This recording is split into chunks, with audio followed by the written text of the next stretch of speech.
Assalamualaikum warahmatullahi wabarakatuh. Saudara-saudara, alhamdulillah kita masih bisa bersemuka meskipun melalui rekaman video ini. Saya pada kesempatan ini ingin menyampaikan hal-hal yang terkait dengan sosiologi sastra. Nah, apa sih sosiologi sastra itu? Sosiologi sastra merupakan satu dari sekian banyak teori yang dapat kita gunakan dalam melakukan kajian terhadap karya-karya sastra. Nah, khususnya pada drama, baik itu dalam bentuk naskah maupun pementasannya.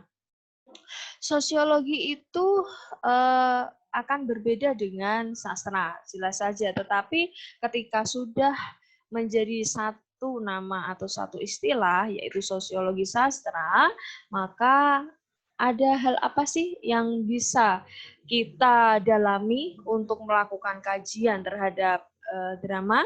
Nah, kita akan uraikan satu-satu. Sosiologi itu merupakan ilmu terkait kemasyarakatan secara umum ya, yang merupakan hasil terakhir dari perkembangan dari suatu peradaban atau juga berdasarkan perkembangan ilmu pengetahuan.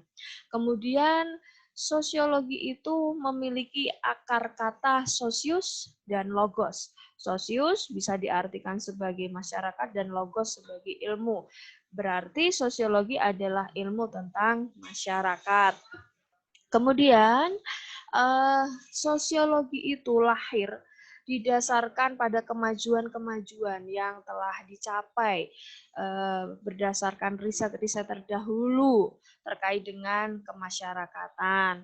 Kemudian saudara, eh, tidak tidak didasarkan pada spekulasi-spekulasi perihal keadaan masyarakat ya, dan juga hasil-hasil observasi tersebut, penelitian tersebut harus disusun secara sistematis dan metodologis, sehingga nanti ketika saudara-saudara melakukan kajian terhadap drama, maka harus pula disusun secara sistematis, secara metodologis, dan tidak merupakan spekulasi-spekulasi.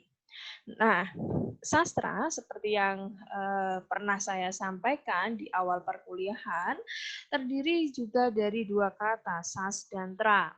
Lah, sastra ini merupakan sesuatu atau bisa disebut sebagai alat, media yang dapat dijadikan sebagai acuan atau panduan kehidupan dari seseorang. Maka kedua unsur atau kedua disiplin ilmu yang berbeda ini sangat bermanfaat ketika menjembatani kita sebagai seorang pengkaji melakukan kajian terhadap sesuatu, terutama terhadap drama. Kemudian saudara-saudara, hubungan sastra dan sosial kemasyarakatan ini atau sastra dan masyarakat dapat diteliti dengan berbagai cara. Yang pertama adalah keduanya ini bisa digunakan untuk mengkaji faktor-faktor di luar teks. Di luar teks sastra, dalam hal ini drama ya utamanya. Kemudian selain faktor-faktor di luar teks juga ada pula gejala-gejala yang ada di dalam sastra. Ya. Jadi teks itu, drama itu berupa naskah maupun pementasan, itulah yang akan ditinjau, begitu ya. Kemudian penelitian menggunakan sosiologi sastra ini berfokus pada kedudukan pengarang dalam masyarakat, kemudian pembaca yang membaca karya itu, kemudian proses penerbitannya, dan banyak lagi. Kemudian faktor-faktor konteks ini dipelajari oleh seseorang yang fokusnya adalah sosiologi sastra secara empiris, begitu ya. Jadi dia tidak hanya menggunakan, seorang pengkaji ini tidak hanya menggunakan pendekatan ilmu sastra, tetapi penggabungan keduanya untuk mengetahui ada hubungan yang bagaimana ya antara pengarang dengan masyarakatnya dan juga karyanya. Saya contohkan begini, saudara-saudara. Latar belakang sosial seorang pengarang di masyarakat itu pasti akan mempengaruhi karya-karya yang diciptakannya. Contoh, seorang ekonom, kemudian dia menulis naskah drama. Hal-hal yang dibahas, hal-hal yang disampaikan tidak akan pernah jauh berbeda dari latar belakang keilmuannya sebagai seorang ekonom di tengah-tengah masyarakat. Dia tidak akan membahas hal-hal yang jauh dari latar belakang latar belakang kedudukannya, ilmu pengetahuannya, apalagi dia ditambah pula seorang priai atau keturunan dari keluarga bangsawan, atau dia katakanlah misal saja ya anak seorang presiden, maka dia tidak akan jauh-jauh menceritakan segala sesuatu yang dia baca, ya, yang berhubungan dengan ekonomi, yang dia lihat di kesehariannya, yang dia rasakan dan alami di lingkungan dia hidup begitu ya, ke karya yang dia ciptakan. Sama halnya pembaca-pembaca dengan kelas sosial tertentu, maka bahan bacaannya pun akan berbeda. Dia akan cenderung memilih sesuatu yang berkaitan, berdekatan dengan masyarakat atau kultur dia hidup begitu. Dan ada pula yang begini, fenomena-fenomena yang terjadi di masyarakat, dialami oleh masyarakat di sekitarnya, itu juga akan mempengaruhi karya-karya yang ditulisnya. Misal nih, pada tahun 2020 ini, ada fenomena masyarakat terkait pandemi, kemudian krisis. Banyak sekali krisis ya, terutama krisis ekonomi yang tidak terasa begitu loh, seolah-olah tidak terasa, tetapi itu terjadi. Karena pandemi ini kemudian berefek pada kehidupan sosial masyarakat yang tidak lagi berpelukan, bersalaman, ketika menyapa begitu, ketika bertemu, itu juga akan mempengaruhi seorang pengarang, seorang penulis naskah drama ke dalam karyanya dengan menggunakan fenomena yang terjadi di masyarakat itu. Begitu saudara-saudara. Dan yang kedua, ketika kita menggunakan sosiologi sastra untuk melakukan kajian terkait naskah drama adalah hal-hal yang bersangkutan dengan sastra diberi aturan dengan jelas ya, tetapi diteliti dengan metode-metode dari ilmu sosiologi ini.